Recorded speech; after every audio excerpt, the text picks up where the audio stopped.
Hello and welcome to the Shoreham View. This is The Other Side. And today we're joined by Clive from Loft For Words, which is a QPR website. Clive, how are you doing?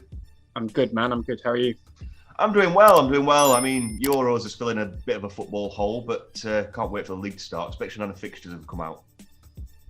Yeah, fixtures. It's always an exciting day. They've given us Middlesbrough away as our first midweek, so that's a real welcome back. You've been missing the football, have you? Right, Middlesbrough away Wednesday night. So looking forward to that. They're good at doing that, aren't they? They're giving us West Brom, which isn't too bad, but Yeah, then they're giving us the classic of Blackpool away midweek. Cheers, mate. You know, spoil all the fun. Nice one. Yeah, we always get them. We've got them in I think November again. You never get them when you want them, do you, Blackpool? No, never ever. There's always that one lucky club that'll get them on like a bank holiday weekend and stuff. It's like, I hate you so much. I think it's Fulham have pulled them August bank holiday, and bastards. Fulham always get everything nice. That's just how it happens. So there's only 30 of them. Yeah. So moving on to QPR. To me, you've had a bit of a strange season last one, and QPR is always a bit of an unpredictable team when it comes to saying how they're going to do. But how do you think last season went? Season in two halves. We obviously sold Eze in the summer before the season started, and he was the outstanding player in the team. But he wasn't the only one that left. We lost a lot of goals out of the team. Naki Wells went to Bristol City. Jordan Huger went to Norwich. We lost Bright Asay Samuel halfway through last season, although mentally he was gone sort of before that. So a lot of talent and a lot of goals went out of the team and had to be replaced on a pretty tight budget. And first half of the season was a real drag. We just struggled. I think we won 4 times in the first 23-24 games. We had to play really, really well to win. Wins that we did get were kind of dragged over the line, kicking and screaming. And as soon as we dropped below 100%, we just got beaten. Just started to feel like we weren't really good enough. And then in January, they changed the formation. They went to a back 3, which worked a lot better for a lot of our players. And they made 4 signings in January. And they say, like, you're lucky if 1 in 3 or 1 in 4 of your signings works. But all 4 players we brought in January were absolutely outstanding. Spun the whole season around. I think we won 15 games in the second half of the season, which was bettered only by Norwich and Watford, who obviously finished top 2. We came out of it like feeling really positive with a lot of optimism for next season, but it really all spun around sort of Christmas, January time. I mean, looking at the team you've got now, and the manager you've got now, if you could describe the way that QPR played football and tell us a bit more about how the gaffer lines them up now. You said there was a change in formation. How would you describe it? Yeah, so we're expecting to go with that same back 3 and wing back system. Mark Warburton, he's not stubborn. He's very set in his ways. He knows how he likes things done, and his teams tend to play the same way. And it's passing out from the back. It's really high fullbacks or wing backs, which can leave your defence exposed. Lots of triangles sort of down the sides of the pitch, working into a striker and out. So it's quite good to watch. But he kind of gets beaten up a little bit. I don't know if it was an actual quote when he was at Brentford or a throwaway remark or whatever, but he basically, I think he once said, Plan B is doing Plan A better. Right. And it's kind of followed him around his whole career. And whenever things are going badly, he gets beaten over the head with it. I think we went on an 11-match winless run through sort of December last year. And it did feel like he was kind of doing the same thing every week and expecting a different result. And that comment comes back to haunt him at times like that. But during his time at QPR, he has been a little bit more pragmatic and willing to switch formations and styles. He'd get and the switch to the back 3 is one of those. So he's not as stubborn as he comes across, but we do play a very specific way. Looking at the squad you've got, I know the transfer window is currently open. It may be not in full swing yet, but looking at on paper who you have available, who would you pick out as your star man who you have to keep fit at all costs and try and keep hold of during the window? He's not here yet. It's Stefan Johansson. I think we've basically done our summer business now. There'll be a left back. We're looking at a left back from Holland who'll come in.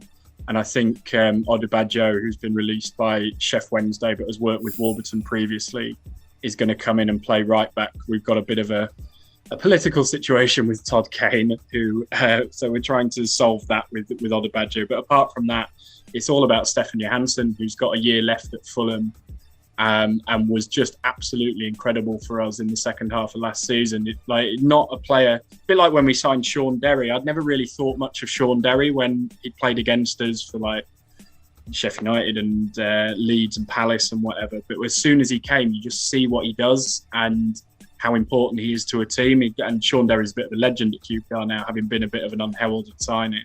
And Stefan Johansson was like that. He played against us for like Fulham and West Brom and teams like that. And you never really noticed him. I suppose Fulham was all about Tom Kearney. Yeah. But Johansson was so good for us. I can't really put into words how good he was and how surprised we all were with it and what a difference he made. So the other three loans, Charlie Austin, Jordi Device and Sam Field, have all already signed, which is great.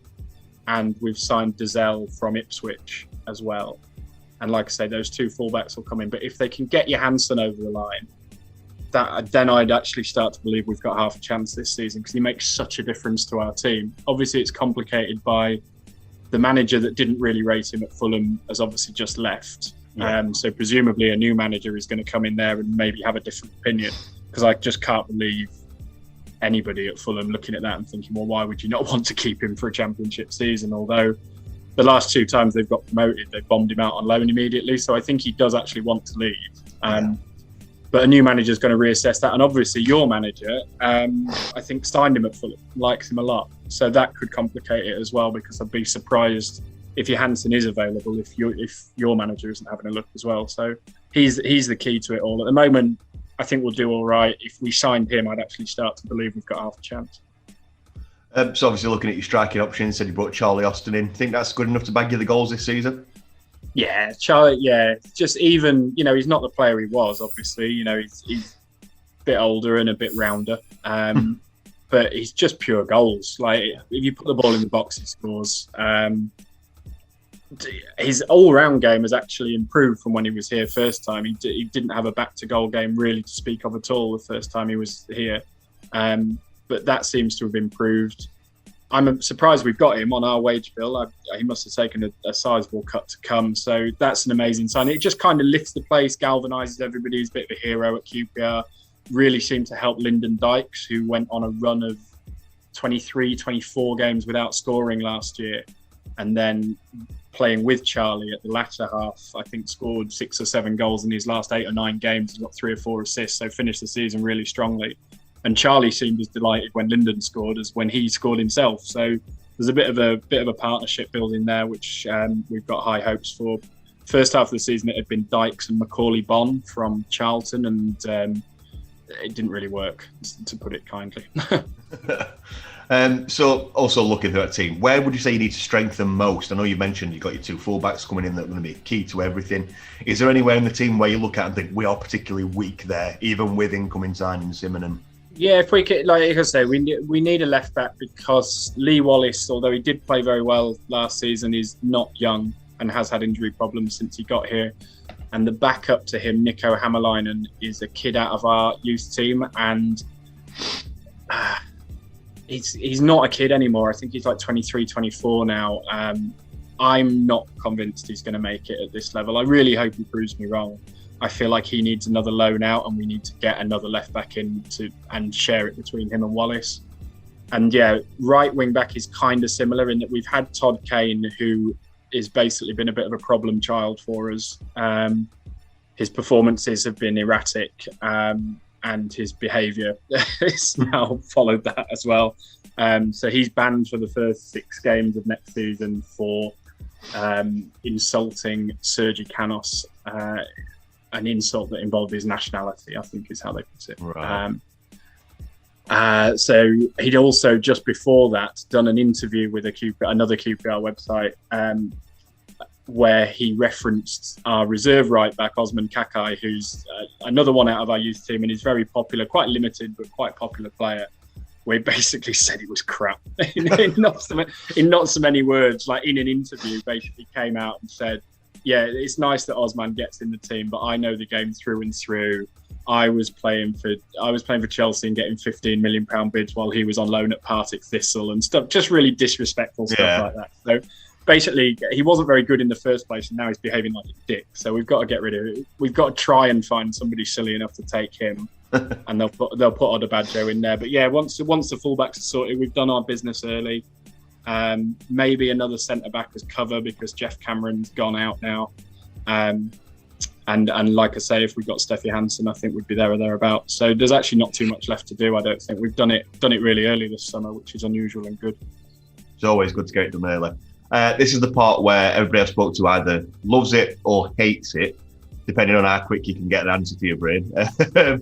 If you were to describe QPR to every other fan in the division using only 3 words, what 3 words would you use? Oh God, 3 words. Very accident prone, maybe. I like it. That's good. That's quick, that. They are kind of. I mean, bless them. We love them, but if a story breaks or always up to something is another sort of. I think Stoke said.